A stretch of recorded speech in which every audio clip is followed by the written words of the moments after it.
Assalamu alaikum warahmatullahi ta'ala wabarakatuh. You are welcome to A Blessed Union, a premarital journey with Deen. I am Maryam Muhammad Kudu, your anchor. With me today in the studio is Coach Abdul Malik Abdullahi Abu Sufyan. You're welcome to the studios. Thank you. Conflict is inevitable, but fighting fear is a skill. Today we are discussing how to resolve conflicts. What usually triggers conflicts in marriages around you? Like, what is conflict and what triggers conflict in marriages around you? Thank you for this wonderful question.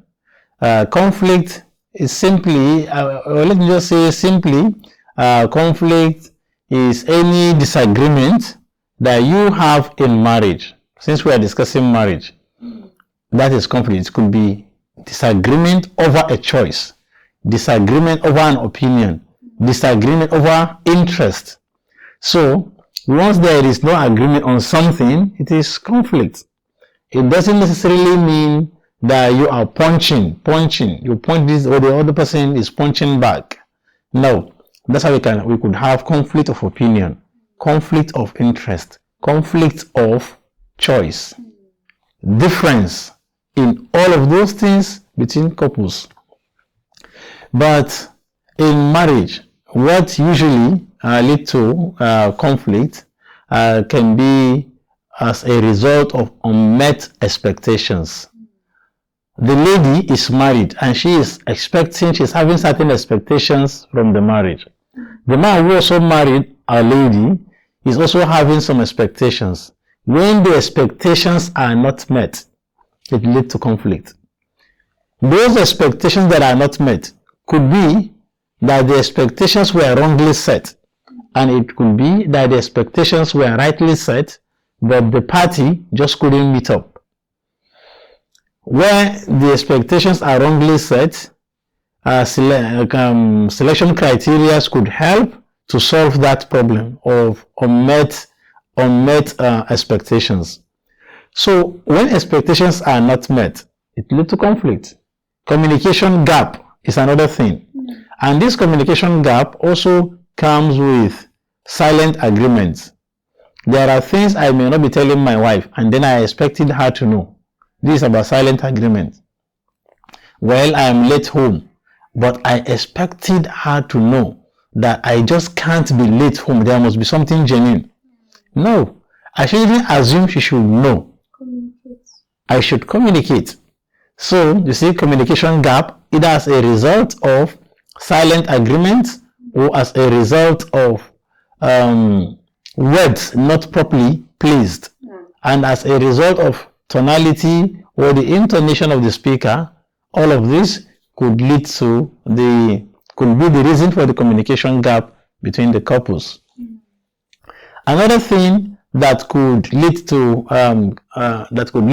conflict within marriage is lack of established boundaries between the couples, between the marriage now and the family, between the marriage and the in-laws. Now I'm saying between the marriage because the relationship of the man, the husband, and the wife is the marriage. So this marriage now need to have boundary when it comes to relating the marriage with in-laws, relating the marriage with those around. So there should be boundaries. So when there is no clear boundaries, this could also lead to conflict. So how do we avoid this conflict? It's just to turn the table down by having clear boundaries stated, by speaking in clear words, and word placement has to be proper. Say what really you want. What really you want. Yes, don't hide under other things. I'm not happy. You won't handle me very, very well. You won't show me love. What is the issue? This is what you have been doing. Even yesterday, you came back home late. Today again, if you love me, would you be doing this? What is the issue? Is the issue that I don't love you, or the issue is my lateness, is what you are talking about? So now, discuss the real issue. Discuss the real issue and not other things. So instead of saying, I don't love you, accusing you of not loving you, accusing you of not showing you care, rather say, I'm not happy that you have not been returning home that you've been returning home lately, so that the person would know where the anger is coming from, what really is making you feel this way, and the person can clearly make adjustment. As we are on the discussion on the how to express oneself, do you think expressing or suppressing anger in marriage, what works best? No, anger should be controlled. That is what works best. But not to suppress. You don't suppress. Just have normal feelings. But Messenger sallallahu alaihi wasallam advised someone not to be angry. The man asked the Messenger sallallahu alaihi wasallam, advise me. He said, La taghdab, don't be angry. Advise me. He said, don't be angry. Advise me. He said to the man the third time, do not be angry. So we should place anger under control. It should be under control. That is number one thing. Suppressing it, no. But placing it within control. The Messenger sallallahu alaihi wasallam said the best man is, that the strongest man is he who controls his emotions, who controls his anger when he is angry, he who controls his emotions when he is angry. Like the example I dramatized, you don't love me, this is what you do. Why? Because yesterday you came back home lately, today you are coming back home lately. Does that really mean I don't love you? Does that really mean he doesn't love you? Does that really mean he doesn't care about you? Let's think about it. So you see, this person is angry, but the anger is not within control. So the person is talking, saying certain things that he shouldn't say. That's why we say it should be under control. So it has to be under control for us to really live together. Why? Because the people we are living with, either the wife or the husband, they are coming from different background, different choice, different interest. Things, in fact, they may be different nearly on everything. But there again, there must be certain areas where they connect. So we have to be patient with one another and to place things within control. When we talk about control, yes, what role does apology play when there is that conflict between spouse? Like, what role does apology play when it comes to that? Apology plays a very significant role. One. And if you can also include how we should apologize, yes, that's very important. Yes. You see, apology plays a very great important role in marriage. There is no perfect marriage. No. Like I said, there is no perfect man and there is no perfect woman. So the husbands will continue to make mistakes. The wives will also continue to make mistakes. But when the husband makes a mistake, he should acknowledge his mistake and apologize. When the wife makes a mistake, she should acknowledge her mistake and apologize. When we both apologize to each other, it makes our partner feel happy. It helps our partner to find pardoning easy. And once this is happening, happiness is established in the marriage. Happiness is enhanced because the person you are living with, the closest person with you, when you are angry with that person, you will see him in the morning, you will see him in the afternoon, he will still come back to the house even when he goes out, and then you are looking at him and you are angry. You will sit down and then you are talking to yourself, just furious, instead of allowing someone control how you feel. No, work on that, and then rather pardon that person, because it also helps you emotionally. It helps you psychologically. It helps you psychologically. So what role does it play in marriage? And how do we apologize? The greater role is what I have explained. How do we apologize now? One is by taking responsibility. There are, for us to have effective apology, certain rules have to be fulfilled. We have either the 7 R's of effective apology. We have remorse. The person has to be remorseful. Just the way Nigerians will say, I am sorry. Sorry for what? Sorry for yourself. For instance, you get it. So what are you apologizing for? Exactly. I'm sorry. So let us pick something. The lateness that we mentioned. I'm sorry. That's one thing. From my face, you should see that remorse in me. I am sorry. What am I apologizing for? That is the first one is what? Remorse. The second one is responsibility. I'm sorry for making you feel bad. You see, I'm taking responsibility.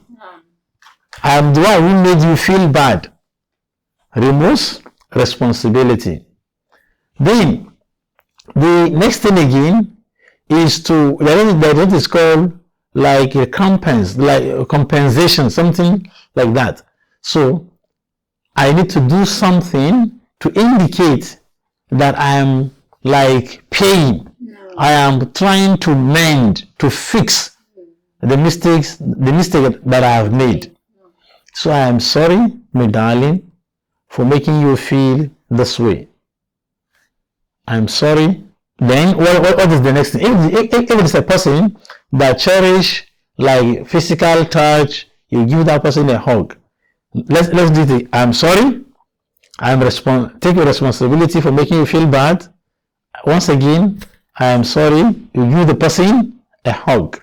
If the person cherishes physical touch.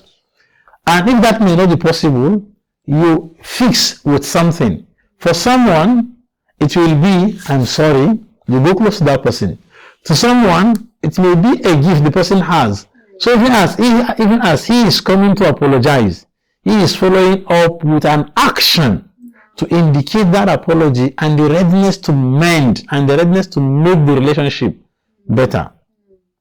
So you have taken responsibility, you are being remorseful, you are doing something to pay for that, and then the promise not to repeat that thing again. That's another repetition. You promise not to repeat that again. So I'm sorry, I take responsibility for making you feel this way. I'm sorry, my darling. Inshallah, I will not do this again. Talking about how you apologize, I think it's very important for spouse to pay attention to their individual partner. Like, how does the person apologize to you? We once had a class. So in that class, we are like sharing experience on apology, like what forms of apology our spouse give to us. And there was this person who was saying his own wife, when she offends him, she doesn't apologize. She doesn't say, I'm sorry. And the facilitator in the class kept on saying, are you sure she doesn't apologize to you? He's like, she has never apologized to him. And after digging through, she asked him, after maybe a fight or something like a fight in the house, what does she really do afterwards? She was like, really, after each fight, there's one thing she does, really. She prepares his favorite dish. Like, she gets it ready. Once he's coming back to that dish. And there's this name she usually calls him in those periods, like when that is happening. And that was when the facilitator was making him understand that's her own way of apologizing. Yes, I'm sorry. So it may not necessarily, like for some people, your spouse may not come out to say I'm sorry to you directly. For some, it may be a text message. They want to make an apology through that. For some, it will be a physically they tell you they are sorry, they apologize through remorse and everything. And for some people, they bring gifts. Like for her, she prepares the special meal for him. That's the special meal. And she prepares it each time there is that kind. So that's her own way. Meaning special meal prepared in special way for a special person to be eating at special moment. And a special name during that period as well. Everything special. That's very nice. After a big fight between her and her husband. Yes. So the facilitator was trying to make him understand, like, it's not like for some people it's not necessary you hear that word I am sorry, but they'll go all their way to make sure they make it up to you as a spouse. So our spouses, we should be able to tell when our spouse is trying to apologize to us, even though not with the word I'm sorry. Even though some people still prefer it, right? Yes. Yes, so people want to hear that word I am sorry coming out from that person. So what the person ought to do is, since he has understood that this is what the wife is doing, then he should also make it easy for her to express this. Say, okay, I understand, and then they sit together and then have a conversation regarding what has happened. Since the person is already apologizing through actions, then Pardon, pardon, pardon, pardon. Let us continue to forgive. Let us continue to forgive. This is what we are saying, because it is very important in marriage. Okay. Talking about apology and accepting the apology, who does it benefit more? The forgiver or the person who is the wrongdoer? The offender? I think I have said this. So, what I said, it helps the person who forgives more than the offender. One, the person who forgives, religiously, he is rewarded for pardoning. He is rewarded for pardoning. And he will be at ease. That is one. Two, he will be at ease. Three, his emotions will be set free. Because it is a psychological problem. Exactly. Under mental stress. Yes. So it's a psychological problem. To just see someone just get angry like this. Why? Even all because yes. As well, all because yes. Not relaxed. Not relaxed. All because someone has offended the person. He couldn't sleep. He couldn't eat. He is just angry. He couldn't answer calls. He couldn't attend to calls. Whoever come to talk to him, he backs at him. So when you pardon, you benefit more than the person who has offended you. And even so, sometimes we have situations where it escalates to even people who don't know anything about the conflict at home, because you refuse to pardon. That's transfer of aggression. Exactly, because you refuse to pardon, you keep transferring aggression either to your colleagues, your kids, your close friends, your relations, and all of that, because you refuse to pardon. So you find all this escalating. When an individual observes this, we need to study ourselves. That's why an individual need to have self-awareness. We need to know, how do we react when we are angry? Let us know this about ourselves. So that when we know this about ourselves, we will be able to help ourselves behave better and not to transfer aggression. So for those who are known to be transferring aggression, please, if you have observed this, calm down, sit down, just learn to forgive more, and happier you will become. Alhamdulillah. Mashallah, thank you, Coach. Conflicts actually can either break a relationship or build it. When it is resolved with mercy, it builds that relationship and the relationship keeps on going. We would like to stop here in this episode, even though we have more things to discuss, but because of time, we would want to stop here. Any last words, any advice for our audience? Yes, we will continue to differ in marriage, either as a result of difference of choice, opinion, and so many things. But learn to forgive, learn to pardon, find ways to apologize, and inshallah you shall have a happier home. Thank you, Coach, for joining us, and thank you for that wonderful advice. To our audience, join us in our next episode where we'll be discussing meeting emotional needs. Thank you for joining us. See you next time. Assalamu alaikum warahmatullahi ta'ala wabarakatuh.